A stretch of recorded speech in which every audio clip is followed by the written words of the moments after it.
안녕하세요. 이현우 작가입니다. 일본도 대출 규제로 버블 붕괴가 시작되었지만 초반에는 부동산 오른다고 기고만장하다 한순간에 무너졌습니다. 한국은 지금 더 위험한 상황인데요. 앞으로 발생할 일은 가격 하락이 아닙니다. 가격이 제자리를 찾아가는 정상화가 시작될 것입니다. 지금 은행들이 역대 최대 실적을 기록하고 있습니다. 영끌들에게 부동산 선동하고 대출받게 만들어서 은행만 돈을 벌고 있는 것입니다. 앞으로 영끌들에게는 더욱 힘든 시간이 찾아올 것입니다. 그동안 저금리가 다시 올 것처럼 전문가들이 떠들었지만 이제 저금리 시대가 끝났습니다. 앞으로 최소 5년, 길게 잡으면은 10년을 고금리와 고물가의 잔혹한 현실 속에서 살아가야 합니다. 영끌들이 무너지면서 경매가 쏟아지고 부동산은 제자리를 찾아갈 것입니다. 그래서 오늘은 그 상황을 살펴보겠습니다.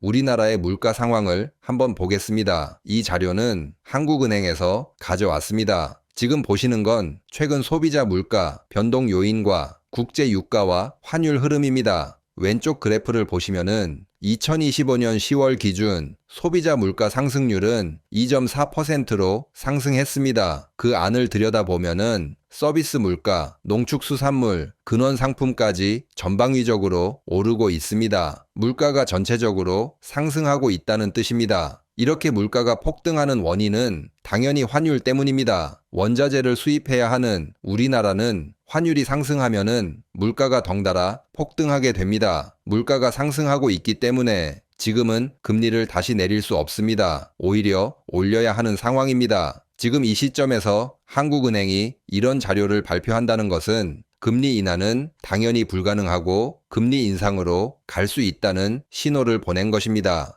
그럼 실제 시장 금리를 살펴보겠습니다. 지금 국채 3년물 금리를 살펴보면은 계속 오르고 있습니다. 그래서 지금 주택담보대출 금리, 주담대 금리도 최소 4% 이상으로 빠르게 상승하고 있습니다. 그래서 지금 영끌들이 힘들다고 언론에서도 이야기하고 있는 상황입니다. 언론에서는 영끌들 힘드니까 금리 올리지 말아라. 금리 올리면은 부동산 무너진다. 이렇게 울면서 애원하는 듯 합니다. 아무튼 영끌로 집을 샀던 사람들, 지금은 월급의 절반 이상이 이자로 빠져나가는 상황입니다. 문제는 이게 끝이 아니라 시작에 불과합니다. 심지어 미국이 금리를 내려도 더 큰 물가 폭등과 금리 폭등이 찾아올 수 있는데요. 최근 3년 동안 전문가들의 금리 인하 거짓 선동만 믿으면서 버티던 영끌들과 투기꾼들은 이제부터가 진짜 지옥이라는 것을 알아야 합니다. 그럼 앞으로 물가가 왜 더 폭등하고 금리도 다시 더 폭등할 수 있는지 그 이유를 알아보겠습니다. 보시는 그래프는 미국 상위 10%가 차지하는 소비 비중입니다. 상위 10%가 절반 정도를 차지하고 있습니다. 미국이 힘들다고 나오는데 왜 안 무너지고 있는지 이유가 여기에 있습니다. 실제로 지금 미국 서민들은 죽을 맛입니다. 미국에 사는 사람들이 미국의 현지 상황을 설명하는 영상을 보시면은 햄버거 하나에 5만 원이라고 할 정도로 물가가 살인적입니다. 하지만 미국의 상위 10%는 반대의 상황입니다. 지금 미국이 소비가 늘고 있기는 한데 이 소비에서 절반 정도가 상위 10% 사람들이 쓰고 있기 때문입니다. 상위 20%가 소비하는 부분이 전체의 70% 가까이 될 정도로 극단적인 양극화가 진행 중에 있습니다. 미국은 상위 10%가 소비를 하고 나머지는 그냥 버려졌다고 보시면 됩니다. 이런 상황에서 미국은 금리를 내릴 것입니다. 상위 10%에게 더욱 많은 대출을 받게 해주거나 돈을 더 풀어서 자산 가격 거품을 끝까지 유지시킬 것입니다. 미국의 주식시장도 상위 10%가 90%를 보유하고 있습니다. 즉 지금처럼 양극화된 미국 경제 구조를 무너뜨리지 않는 방법은 금리를 내리는 수밖에 없습니다. 그래서 트럼프는 다음 연준 의장으로 금리를 내리겠다는 사람을 지목했습니다. 다음 연준 의장으로 해시시라는 사람이 유력한데 트럼프가 신뢰하는 사람으로 금리를 빠른 속도로 내릴 것으로 보입니다. 월가에서도 무차별적으로 금리를 내릴 수 있다고 경고하고 있을 정도입니다. 이미 트럼프의 금리 인하 요구는 노골적으로 나타나고 있습니다. 미국 연준을 압박하고 있다고 느끼고 있을 정도입니다.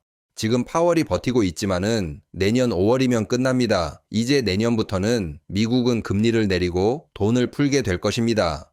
지금 미국의 물가가 전혀 잡히지 않는 상황에서 금리를 내리게 되면은 어떻게 될까요? 답은 간단합니다. 처음에는 자산 가격이 상승하는 것처럼 보이지만 물가가 다시 엄청난 속도로 폭등하게 될 것입니다. 지금 미국에서 햄버거 하나에 5만 원이라고 하는데 2026년에는 7만 원이 될 수 있고 좀 더 지나면은 10만 원도 될 수 있습니다. 지금 보시는 그래프는 과거 미국이 물가를 잡는데 실패했을 때 물가가 폭등한 그래프입니다. 물가를 어느 정도 잡혔다고 생각하고 당시 연준 의장이 정치적으로 판단해서 덜컥 금리를 내렸다가 물가가 폭등했던 시기입니다. 어느 정도 진정되었던 물가가 정고점을 뚫고 폭등해 버렸습니다. 역사는 반복된다고 하는 말을 증명이라도 하듯이 지금 트럼프가 연준 의장으로 금리를 내려줄 사람을 선택했습니다. 지금 미국이 금리를 내리면은 처음 3개월 정도는 좋아지는 것처럼 보이지만 그 이후부터는 물가가 폭등하게 될 것입니다.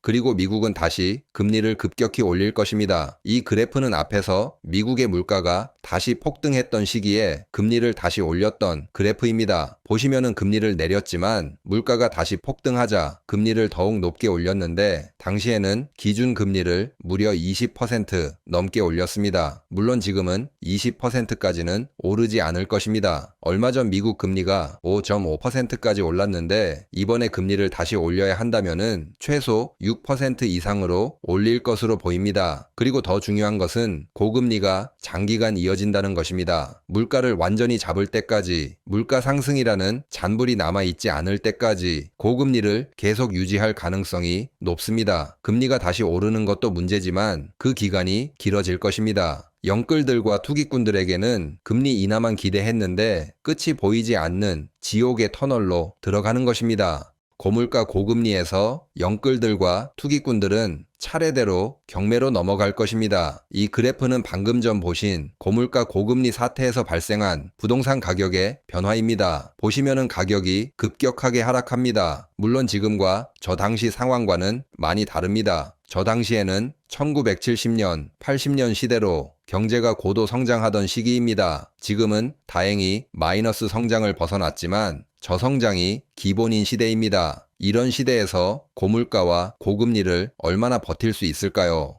지금은 대출 안 받은 사람들마저 힘든 상황입니다. 앞으로 우리는 고금리 고물가 시대에 어떻게 생존해야 할지 생각해야 합니다. 절대로 영끌 선동에 넘어가면 안 됩니다. 영끌 선동에 당하면은 영상 시작에서 보신 것처럼 결국 은행 좋은 일만 하게 됩니다. 이제 시간이 지나면 지날수록 부동산은 제자리를 찾아가는 정상화가 진행될 것입니다. 그럼 오늘 영상은 여기서 마치겠습니다. 감사합니다.